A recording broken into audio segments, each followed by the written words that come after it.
મિત્રો, આ ગાંધીનગરની સાબરમતી નદી છે અને સાબરમતી નદીમાં ઉપરવાસથી ધરોઈ ડેમમાંથી પાણી છોડવામાં આવ્યું છે. તો પુષ્કળ માત્રામાં પાણી સાબરમતી નદીમાં આવી ગયું છે અને અત્યારે ગાંધીનગરમાં જે નદી પસાર થઈ રહી છે તે બંને કાંઠે પાણી ખૂબ જ છે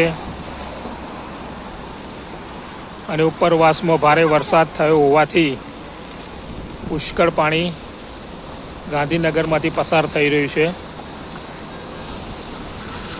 અને આ ગાંધીનગર ચિલોડાને જોડતો બ્રિજ છે.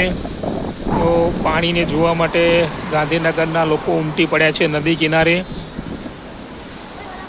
અને નદી બંને કાંઠે સરસ રીતે પાણી વહી રહ્યું છે.